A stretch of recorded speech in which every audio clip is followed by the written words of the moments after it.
So maybe we can start. Okay, that's fine. Thank you. So, good afternoon, everyone. Thank you very much for attending this webinar. I see still people are coming in. So my name is Geert Smit. I'm from the Netherlands. I work as a psychiatrist at an organization called ARQ, ARQ National Psychotrauma Center. And I also am a endowed professor at the University of Humanistic Studies. And I was invited by ARQ International as a part of the World Health Organization Mental Health and Psychosocial Support Group in Ukraine to deliver this lecture about ambiguous loss in relatives of missing persons, diagnostic and treatment considerations.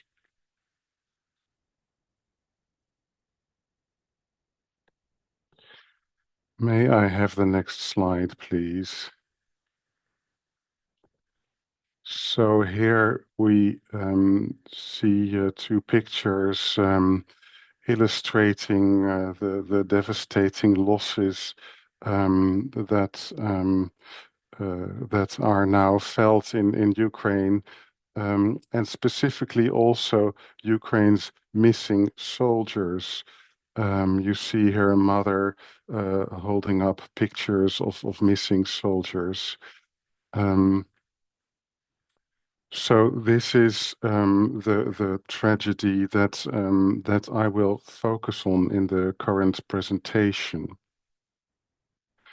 And before really focusing on this topic of missing persons and the accompanying feelings of ambiguous loss, I will present to you uh, a very brief overview of other relevant mental health aspects in the context of violence and war and loss.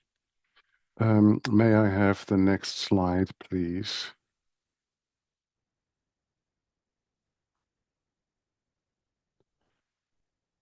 Містер So, Гершт, одну хвилинку, будь ласка. what you can... Sorry, Mr.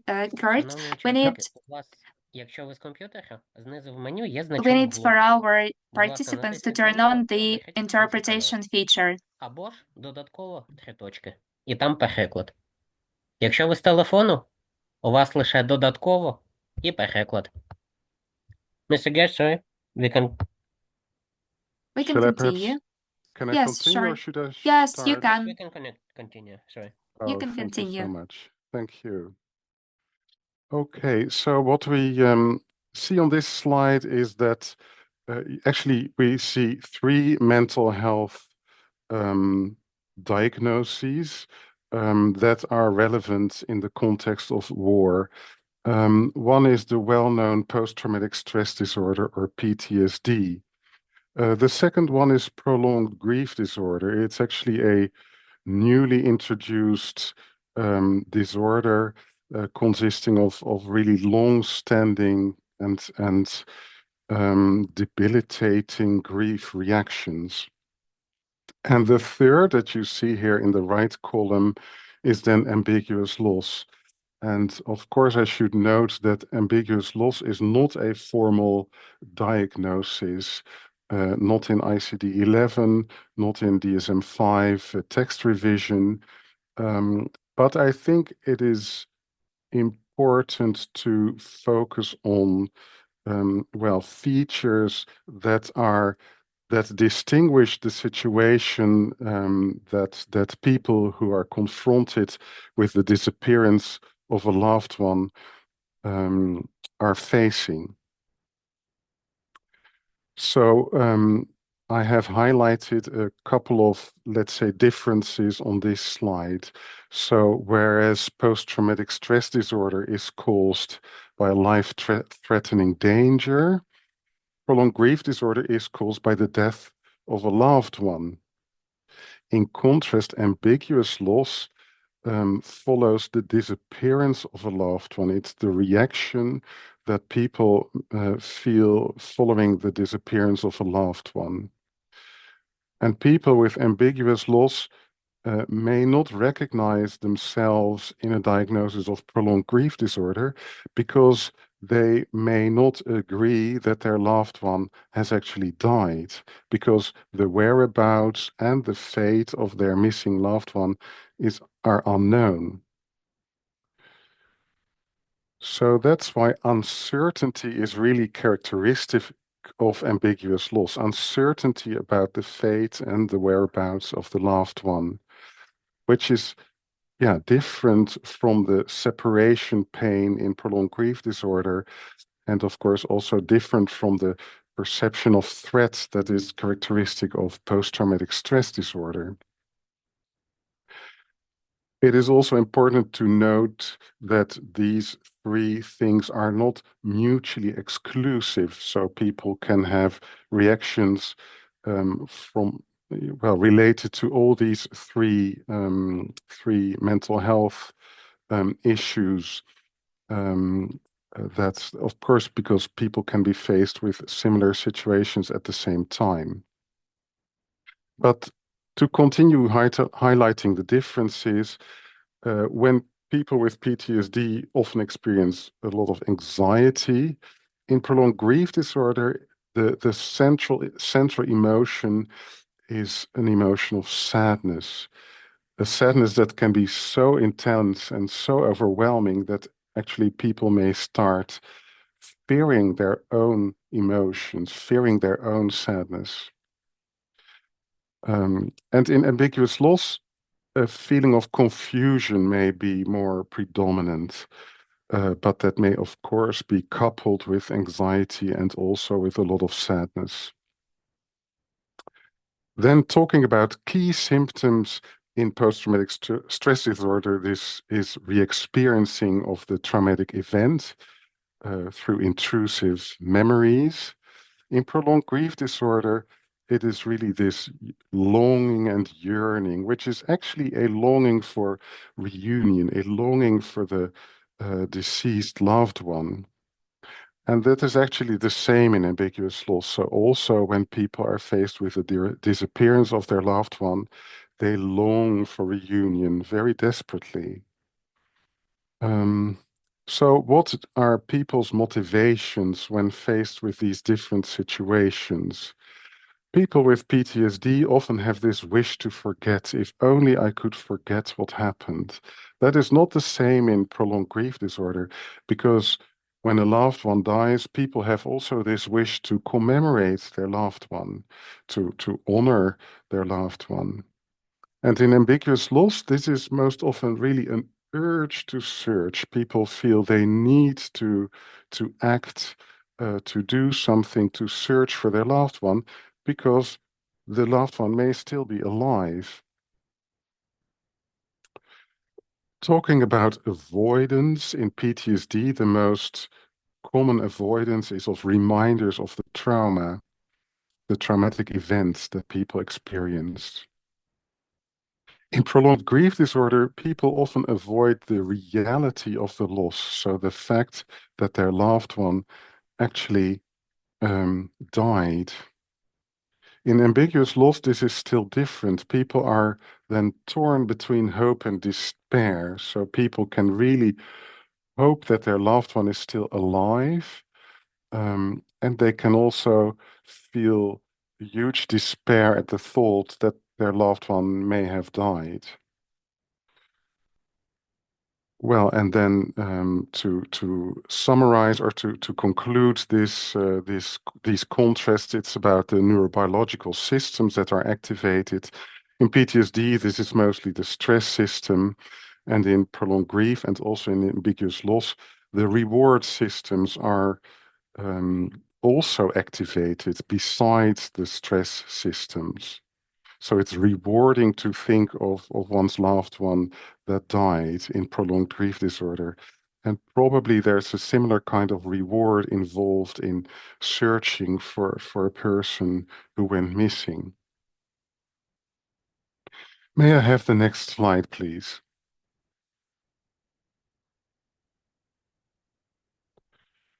So this will then be an overview of today's presentation.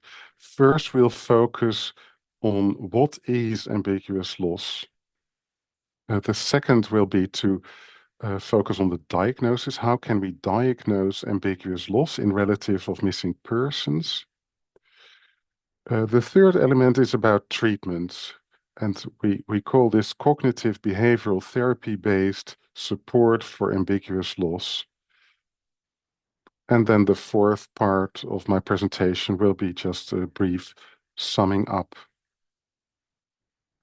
So let me start with the first part. May I have the next slide, please? What is ambiguous loss in relatives of missing persons? By way of introduction. Next slide, please.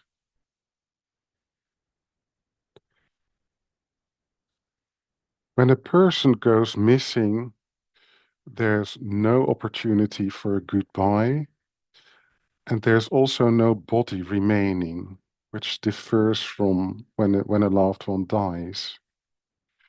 So there's also no opportunity to say goodbye to the body after, as this can be done in prolonged grief disorder or in grief following the death of a loved one. There's really an urgent need for support for relatives of missing persons. And people who are faced with the disappearance of a loved one, they need support during the entire process of perhaps searching for their missing relative, when they have contact with the law, when they are perhaps reconnected with their loved one, or before, during, and after exhumation and transfer of the remains. I see a hand here, so please go ahead, because questions are welcome, and there will also be room for discussion in the end, but please go ahead.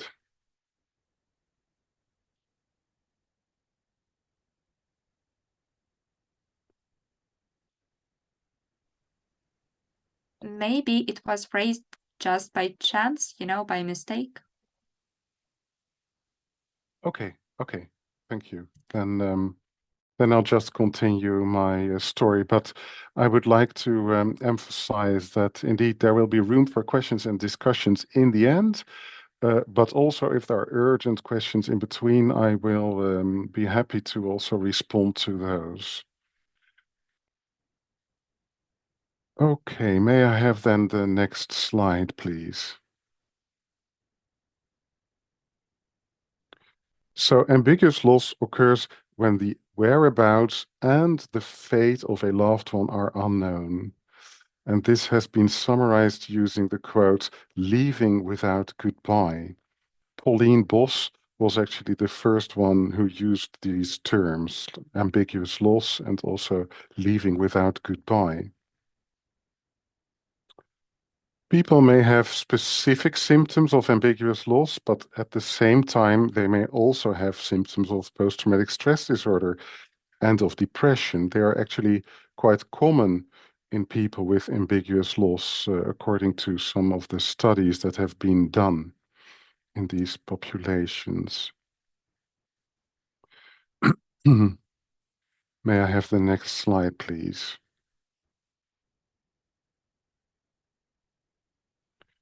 So how can we perhaps try to describe this sensation of ambiguous loss? First of all, there are these unanswered questions. And because they are related to what happened to my loved one, people have this urge to search and to find answers. People may be torn between hope and despair. They may very much hope that their loved one is still alive because, yeah, they don't know, and they may hope this very much. but also they may feel despair associated with the thought that their loved one may have died. Actually, because there's now so much uncertainty, people may experience the world as unsafe, as unmanageable, and even incomprehensible. It is confusing when something so central to one's existence is suddenly uncertain and nobody knows the answer. People may engage in constant worrying about the fate of their loved one. And they have this feeling like, will this ever end? There's an open end to the whole situation. There's no clear closure. May I have the next slide? Thank you. So I outlined some common symptoms of ambiguous loss. First of all, longing and yearning, longing for the missing person. Also emotional pain, like despair or this urge, this hope. People may be preoccupied with the disappeared person and also with the circumstances of their disappearance. People may experience this confusion, actually an inability to problem solve. People may be really overwhelmed by the situation and almost paralyzed by it. Yeah, many people engage in searching behaviors. So they start searching themselves for their loved one. Emotions like sadness, despair, and anger are often present in ambiguous loss. They actually refer to the emotional pain that's also on this slide. People may experience physical and emotional exhaustion, and they may feel isolated and alone. May I have the next slide, please? So one of the reasons why people may feel really isolated and really alone is that there may be conflicts between family members who have then different beliefs about what has happened. So some family members may be convinced that the disappeared loved one is still alive, whereas others may be almost convinced that the person actually died. And there may be a lot of misunderstanding related to these different interpretations or different working hypotheses, we might even call them. Also, people may be faced with legal and financial problems because there are no laws that really organize or regulate this situation of ambiguous loss. So people may be confronted with more mortgage and loans and all kinds of financial and other practical problems associated with the disappearance of their loved one. People may experience an ongoing threat, especially if the disappearance was in violent circumstances. There may or may not be media attention, so newspaper, TV, etc., other forms of attention. And I think very characteristic is also that there are no really existing cultural or religious rituals that can be used to somehow help people get through this situation of ambiguous loss, because we don't really have such rituals. Actually, people who are faced with the disappearance of a loved one may be stigmatized. So the public may have negative ideas about people who are confronted with a missing loved one. And when confronted with these negative opinions or negative ideas, people may internalize those ideas and feel negative about themselves. I think, though, that in the context of missing soldiers, this stigma may be less relevant. But for example, in South America, there have been these desaparecidos, so really people confronted with a loved one going missing, they have faced high levels of stigma.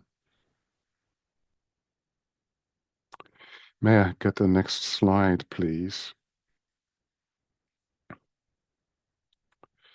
So what can be said about hope in ambiguous loss?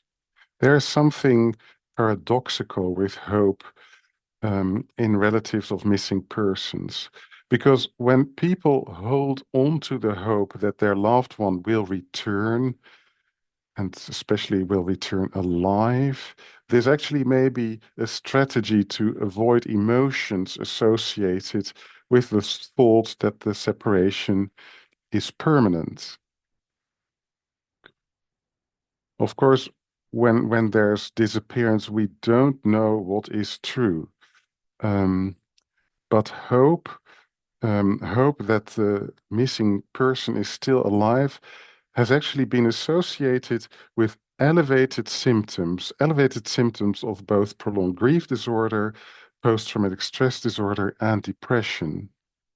So the more people hope that their loved one will return alive, the more symptoms or the more intense symptoms they experience of, for example, prolonged grief disorder or post-traumatic stress disorder and or depression. This may seem very paradoxical because we as mental health professionals tend to have this idea that hope is always beneficial, hope is always helpful. But in this specific situation, hope has got two sides. Because on the other hand, of course, it does not help people if they feel discouraged. So if there's pressure for closure, if, for example, people tell you to give up searching for your missing loved one, this leads to increased, resistance and probably also increased distress, and people will be angry with persons who give such advice. So I think as a mental health professional, one needs to remain neutral to this. One should not like encourage hope for the loved one to return alive, but one should also not do anything that discourages a person. So one should remain neutral to this and really validate this situation, that the fate of the loved one is uncertain, that we really don't know, and that this uncertainty is a source of distress. People find it really hard and painful to be confronted with such uncertainty. May I have the next slide, please? This brings us to the second part of the presentation about assessment of ambiguous loss in relatives of missing persons. It's about making a diagnosis. And again, I should stress that this is not a formal diagnosis, but I think it's good to disentangle specific features from, for example, symptoms of prolonged grief or post-traumatic stress disorder. So may I have the next slide, please? There's actually a new instrument that has been developed by Hannah Comtesse and colleagues, and it's called the Ambiguous Loss Inventory Plus. It is an instrument that helps assess psychological reactions to a loved one who went missing. So yeah, it assesses both the separation distress and general psychological reactions to the disappearance. And the ALI Plus, the Ambiguous Loss Inventory Plus, is freely downloadable, currently in 9 languages from Open Science Forum. And I'll show also parts of the Ukrainian translation. May I have the next slide, please?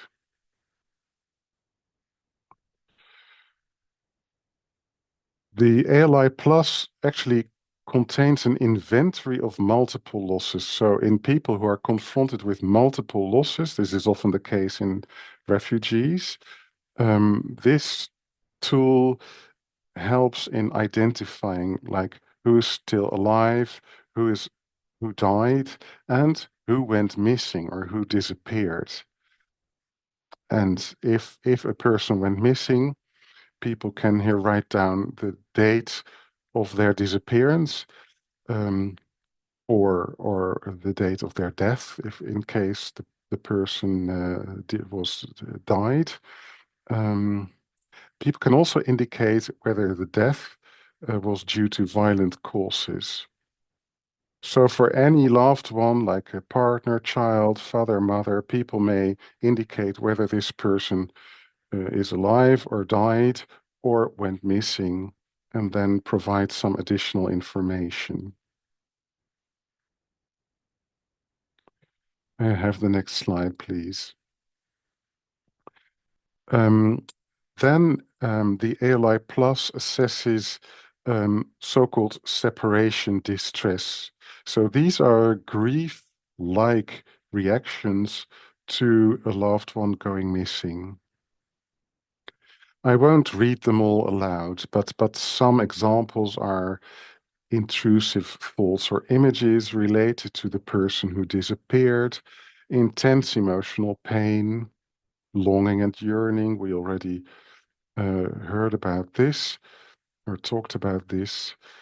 Sometimes people may avoid places, objects, or thoughts that the person disappeared. So many of these reactions may seem familiar because people who are familiar with, for example, prolonged grief disorder, they will recognize many of these reactions.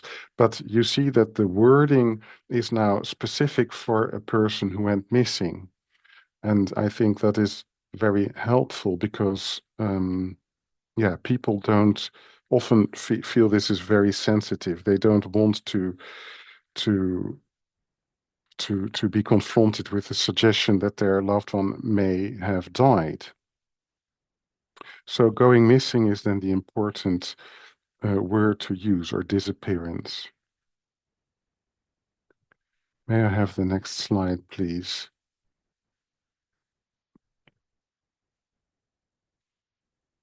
Here on this slide, you see how the measure looks in a Ukrainian translation that is currently available. So people can indicate to what extent they have been confronted with these reactions. May I have the next slide, please? Then the ALI Plus also assesses what we call the general psychological reactions to a loved one going missing. And these include thinking about the circumstances under which the person disappeared, searching for the person, thinking about the current whereabouts, hoping that the person is still alive, feeling that one can only move on if one really knows what happened to the person, disagreements with others on how to deal with the disappearance or what to believe about it, the urge to help the person, really being upset by the idea that the person may have died in the absence of proper ceremonies or rituals, feeling no longer able to bear the uncertainty of what happened to the person, etc. And when I may get the next slide, please. Here you also see an example of these items with the way people can respond to them, indicating the frequency of the occurrence of these reactions. May I have the next slide, please? So this brings us to the third part of the presentation about cognitive behavioral therapy-based support for ambiguous loss. May I have the next slide, please?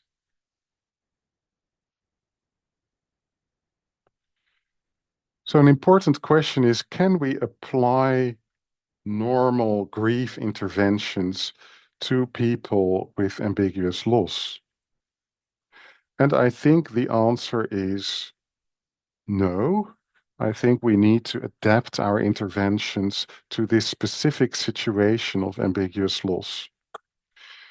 That is because the fate of the loved one is uncertain. So also as mental health professionals, we don't know what happened to the person. We may sometimes think that the person is likely to have died. For example, when it's about a battlefield, um, but we, yeah, who it's not up to us to draw these conclusions. So if the person who's faced with this disappearance has not reached their own conclusion, then who are we as health professionals to draw such conclusions? So uncertainty is really central. The focus then of treatment cannot be that the loss is real, that it actually happened, that the person will never return. Those are central foci in grief, but in ambiguous loss, yeah, we cannot apply these foci unless, of course, the person themselves is really convinced that their loved one actually died. But before that time, before they are convinced of this, we cannot focus on the reality of the loss. The uncertainty is very hard to bear. That is what causes so much distress. If people feel that their loved one may still be alive, they may experience a lot of restlessness, like I should do something, I should act, I should help the person because my loved one may be in distress or in bad circumstances. On the contrary, if people have the idea that their loved one is dead, they may also feel despair, feel desperate, because there's nobody they can say goodbye to. There are no rituals they may perform. There's no closure to the situation. So I think it's important that mental health professionals explain the effects of uncertainty. That may actually support the coping. If needed, mental health professionals may also provide practical information on tracing and legal support in the situation of ambiguous loss. May I have the next slide, please? There are a couple of interventions that have been used in ambiguous loss. And this is a way to summarize those. And all of these interventions have had some empirical support, but there is no, let's say, evidence-based treatment approach yet to this situation of ambiguous loss, because yeah, I think we still need to develop enough evidence to get evidence-based guidelines. So the first empirically supported intervention is by psychoeducation. So explaining the psychological effects of uncertainty. It is helpful also to mobilize social support. So if possible, involve a significant other in the support. This is also important because it may allow you to pay attention to family conflicts arising from different interpretations of the situation. A second category of empirically supported interventions is called exposure. It's exposure to the situation that has caused this distress. So one way to go about is to ask questions about how the person went missing, and also about who the missing person was and um, why the person is missed so much. So what made this person really a loved one? It is helpful then to encourage emotional release. So if people feel very sad talking about their loved one, this is helpful if they can release their emotions and cry if they feel the need. A third element that has been used in interventions with ambiguous loss is future orientation. Sometimes this is really about finding alternatives to searching behavior. Also to discuss feelings of guilt and betrayal that may be associated with well, decreasing searching behaviors. So then the mental health professional can help setting goals and priorities. I will go into all of this more deeply in the following slides. May I have the next slide, please?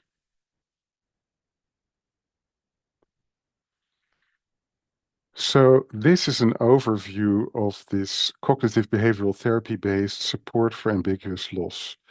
You see it consists of 8 sessions, and these have different topics.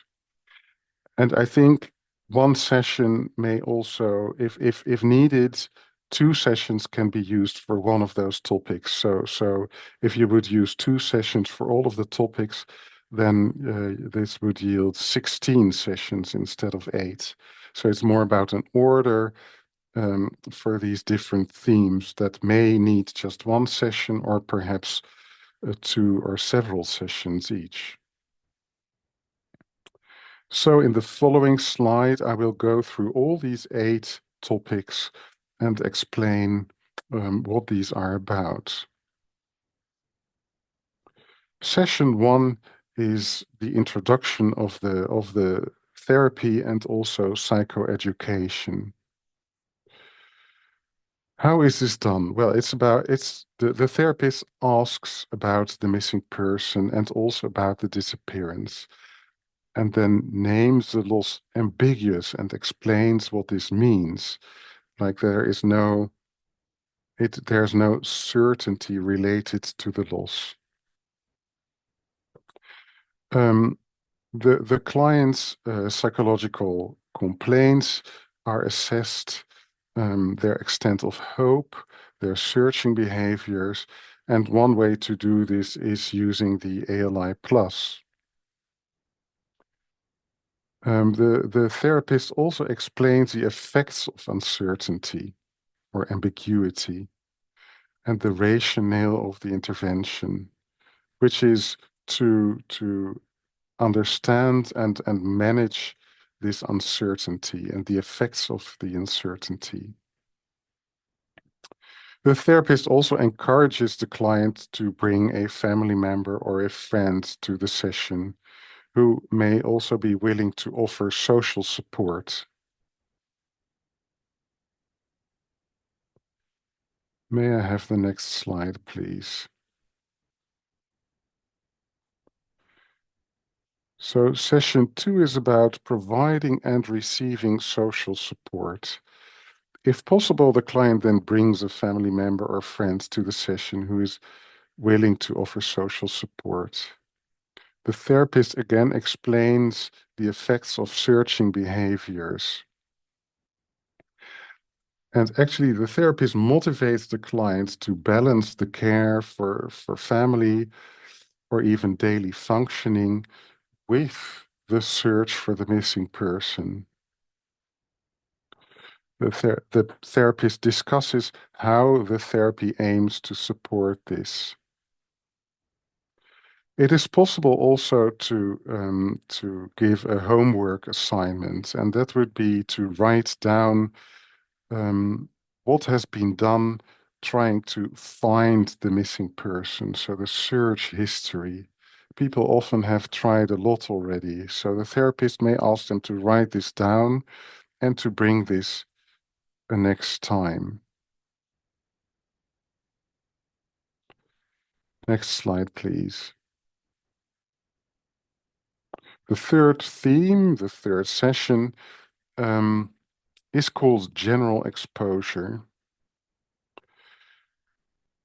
This is about the emotions that are evoked by the person who went missing.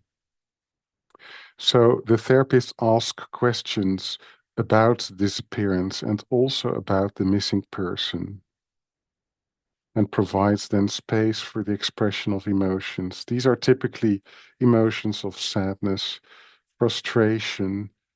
So the therapist listens and validates these emotions. Again, there's a homework assignment that can be applied, which is about the story of the relationship with the missing person. So really to look back on who the person is or was in one's life, how the relationship developed, and what made the relationship so valuable. That brings us then to the fourth session. May I have the next slide, please? The fourth session is called imaginal exposure. May I have the next slide, please? Thank you. It's called imaginal exposure. This is very similar to prolonged exposure in, for example, post-traumatic stress disorder. And this focuses on the event of the disappearance of the person. Sometimes people actually witnessed their loved one going missing or disappearing. Sometimes they just heard stories about what happened or what may have happened, because sometimes a lot of this is also unknown.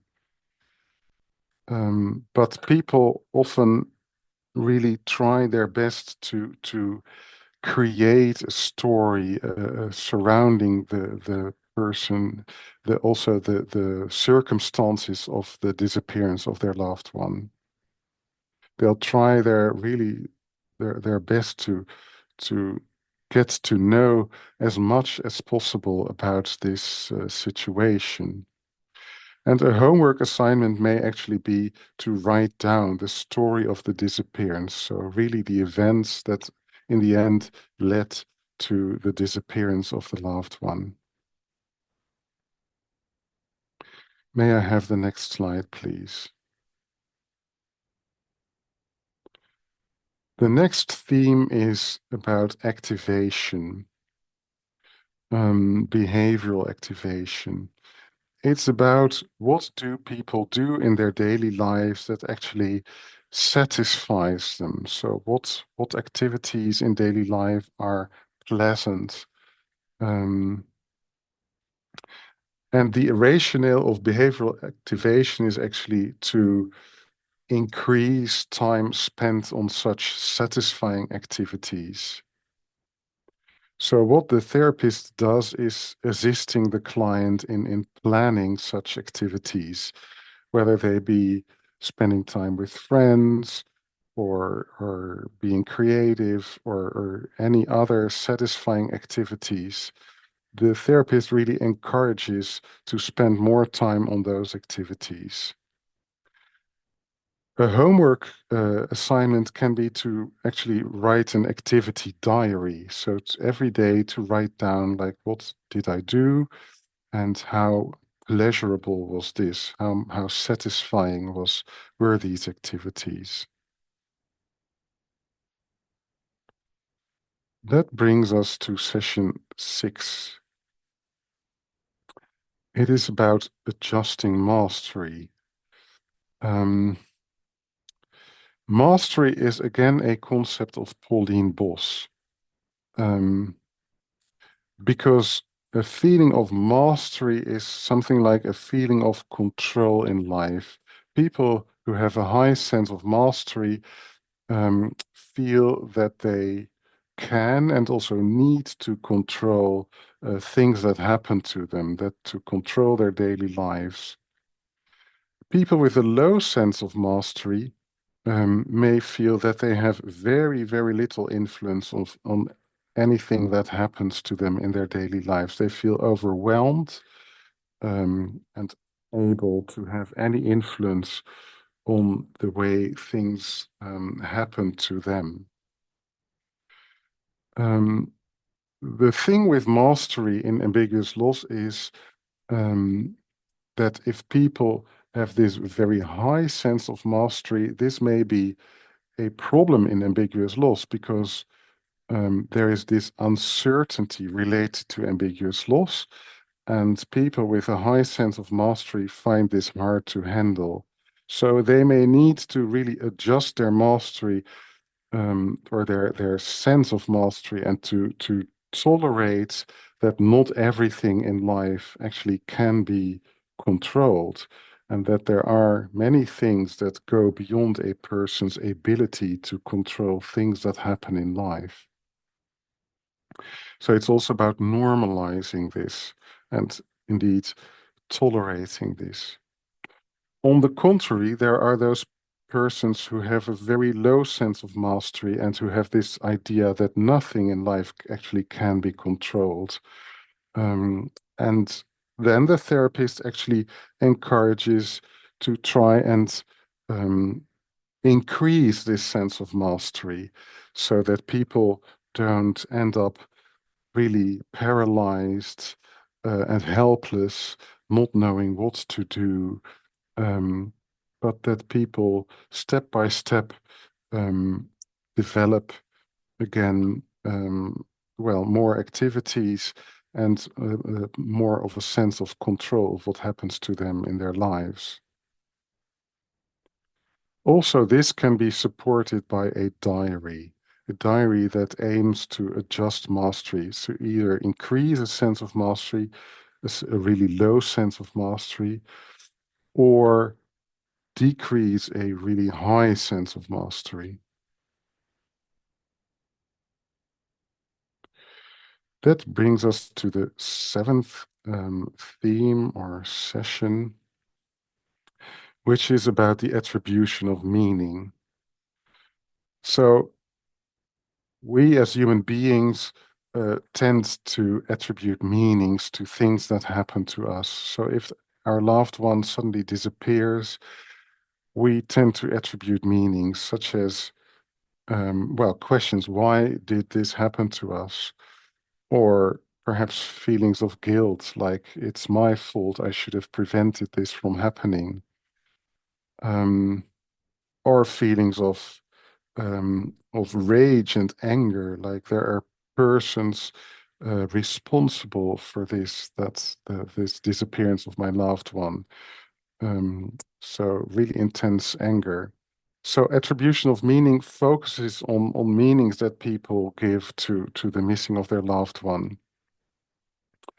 And it emphasize also like helpful meanings.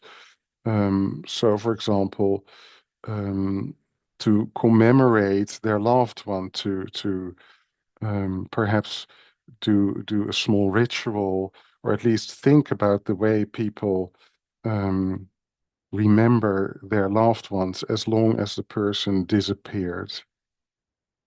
And people are encouraged actually to do such a small ritual. For example, to create a place where the missing loved one can be commemorated. May I have the next slide, please? This is the last session, the last theme to be addressed in the treatment, and it's about orientation to the future. So, what new roles and tasks do people have related to the disappearance of their loved one?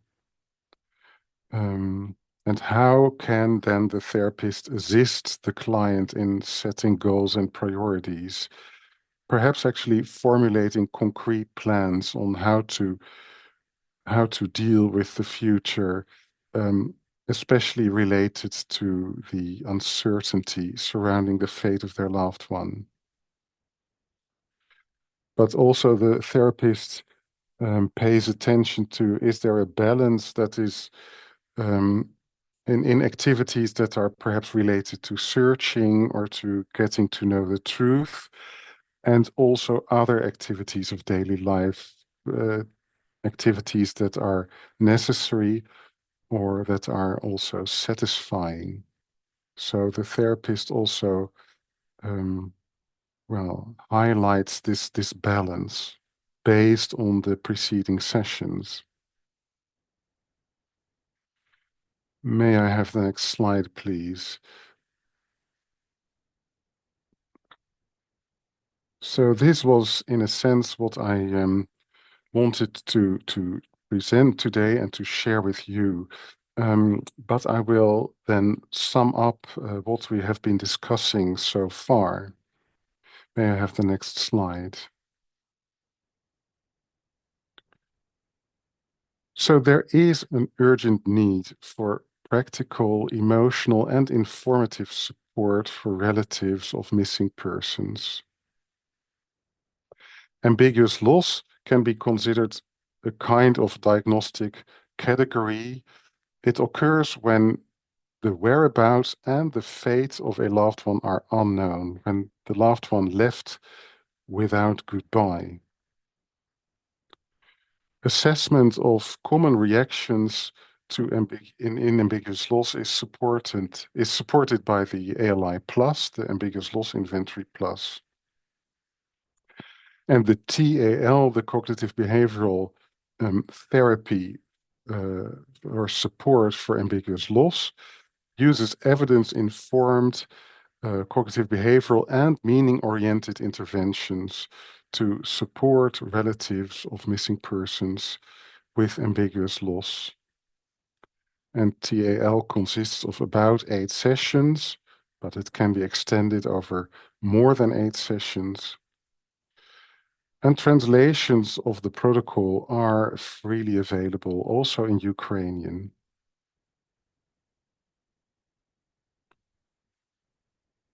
So that brings me to the last slide. I'm happy to take any questions. Are there any questions?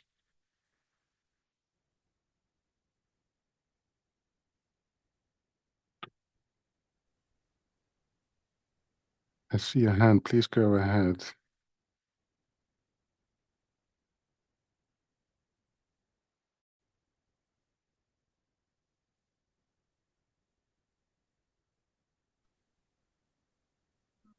Вітаю, колеги.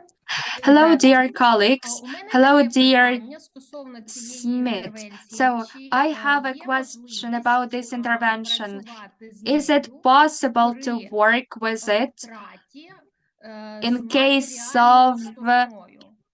Коли loss втрати when є it comes матеріальними, about людина проживає financial ті ж loss, самі you know, when the емоції, ті ж person самі lives through the почуття. same emotions, Наприклад, feelings, for починаючи з example, третьої сесії, чи можна after працювати, і the тоді, third якщо session, так, is it як possible to її work with this можна intervention? If yes, інтерпретувати, how тому can що we це не є interpret смерть, it? але Because it це is також not дуже about велика death, втрата. but it is Дякую. also about big and major loss. Thank you. Thank you for this question. To be sure, I have never thought about this option. So what I understood from the question is, when people have experienced major financial loss, would it be possible to use this intervention, but then adapt it to this situation of financial loss? I do think that, yeah, with any large loss, there are many common features. So when we, as psychotherapists or psychologists, when mental health professionals, when we talk about loss, we very often automatically think about the loss of a loved one. But of course, there are these non-death losses that may also evoke intense psychological reactions. And one example could be the reaction to major financial losses. So yeah, I think there may be elements from this approach that could be also could be used also in that situation. But I think yeah, it should be carefully, let's say, adapted then to this situation of financial loss. Thank you for that question. I see some other hands, so please go ahead. Добрий вечір, шановні колеги. Сподіваюся, що Good мене evening, чути. dear colleagues. I По-перше, hope дуже that you can дякую hear вам us. за таку I am дуже змістовну very лекцію grateful і to таке you for спілкування. your З того, що ми на comprehensive слайдах lecture. представлені So from інтервенції, what вони we were стосуються able саме to see these індивідуального interventions, розвитку they are related to Я хотіла individual work запитати, with чи our є, clients. можливо, I якісь wanted протоколи, to які стосуються ask саме whether there are some розвитку protocols related to group work, because judging from our experience, our clients, they open up better in groups, but again, it is difficult to work with them according to CBD structure, because not all of them want to talk about their experience at the session. So I will be grateful for your recommendations or maybe references to different literature sources. Thank you. Thank you very much for this question. So the question is about, yeah, group therapy approaches. So for people, groups consisting of people faced with ambiguous loss. And I think this is a very good and valuable approach to the situation of missing persons and ambiguous loss. I think, yeah, of course, you're right that some of the elements in this individual protocol are perhaps not suitable for group therapy. Indeed, detailed stories of the loss and what the disappeared person meant may not be feasible in a group setting. I am not really aware of an existing group therapy or group approach to ambiguous loss. So I think, yeah, it would be good to develop this further. I think psychoeducation for a group can be very helpful, where people, of course, can also indicate the way they recognize these elements, and so they can recognize from each other, etc. And also things like mastery or behavioral activation could also, I think, be part of a group approach. But I think the approach would probably be a bit less structured and probably not involve that many homework assignments. So there would be more like flexibility needed. I hope this answers your question just a little bit, and thank you for raising this topic. I see still more questions. Please go ahead.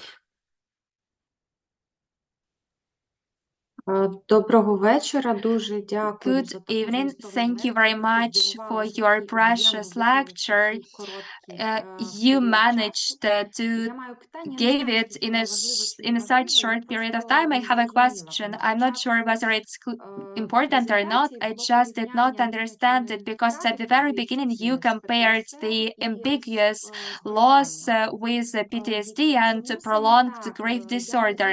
But why so?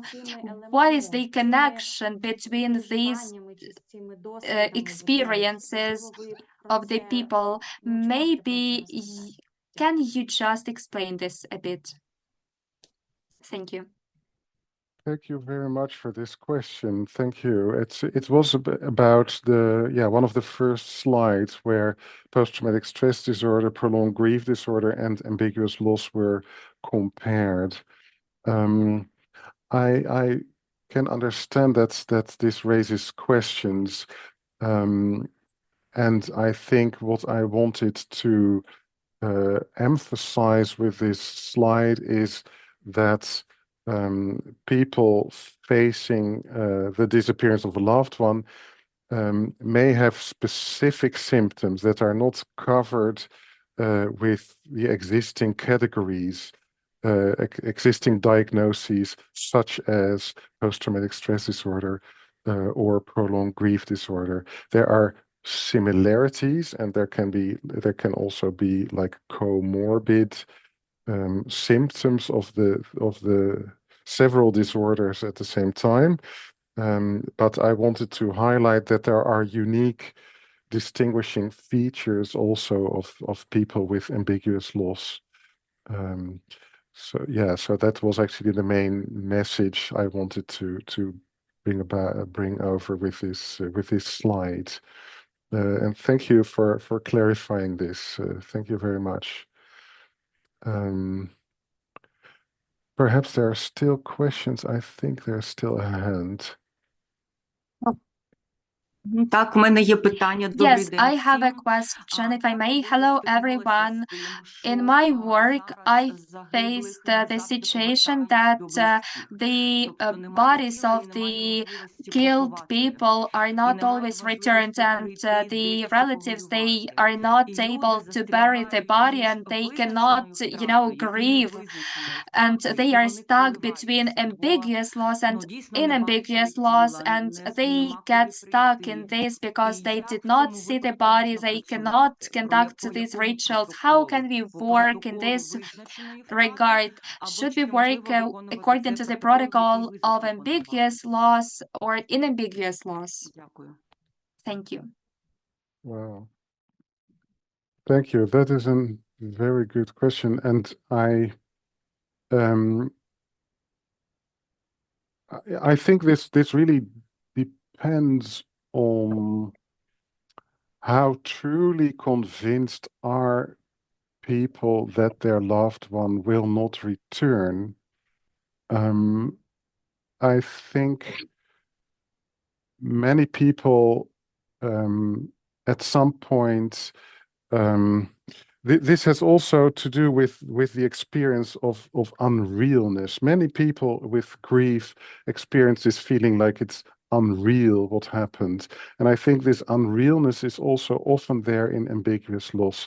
So people cannot understand and cannot really believe the situation, what happened to them.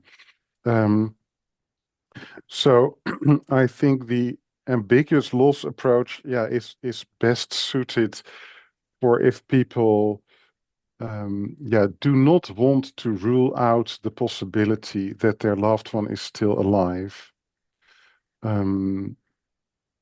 Whereas I think a regular grief protocol is more suited to the situation, where people are actually deeply convinced that their loved one who went missing actually died. Because some people are quite convinced. Some people really do not have like hopes for their loved one to return alive. They like consider all the options and they decide like, well, it's by far the most likely that my loved one won't return. I think in that situation, a regular grief approach can be used. Of course, then there can also be a lot of attention to like how to perhaps commemorate the person, how to create perhaps a ritual of goodbye even. I hope this answers your question, because I think that your question really goes to the heart of the issue. So thank you for that. Let me see. I think Так, there's still... дякую, ви повністю відповіли. Yes, thank you very much for your precious answer.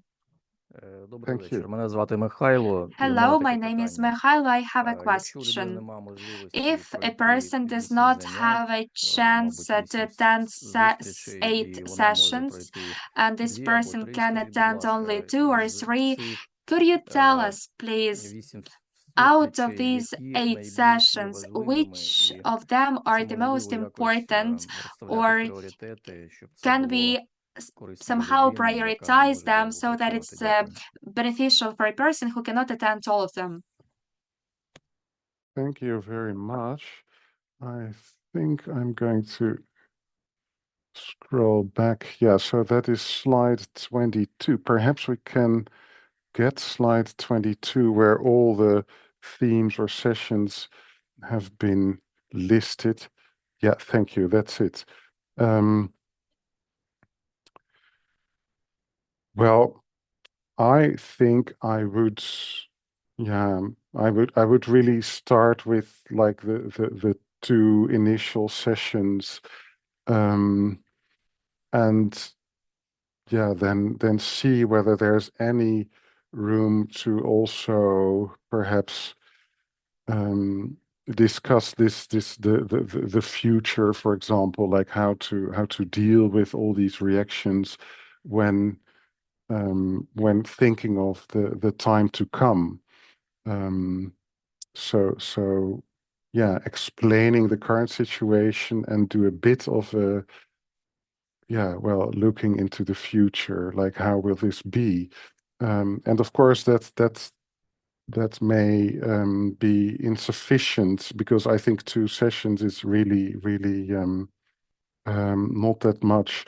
But I should, yeah, try to include at least these elements, like about psychoeducation, social support, and a bit of looking into the future.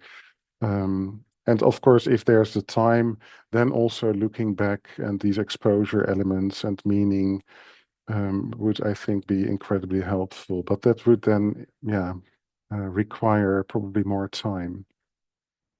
That would be my first idea. And thank you very much for this question.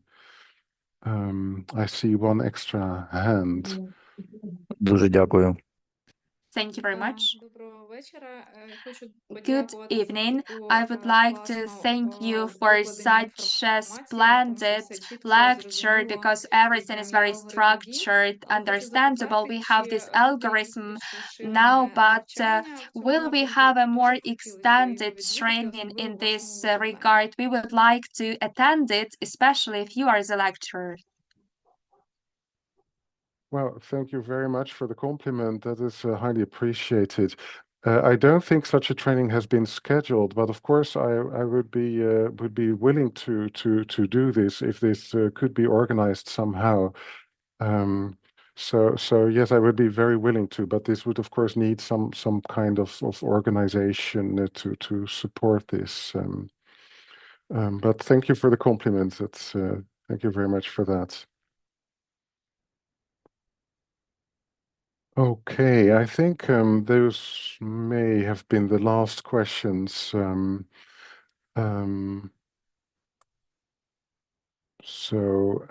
Yeah, of course, I would like to thank you all very much for your participations and your questions and involvement. So thank you for that, and yeah, have a good day, and perhaps we'll meet again later. Thank you so much. Bye-bye.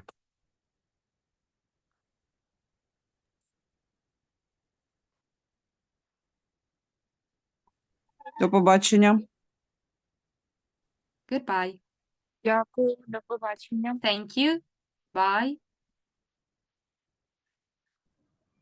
Дякую. Дякую, до побачення.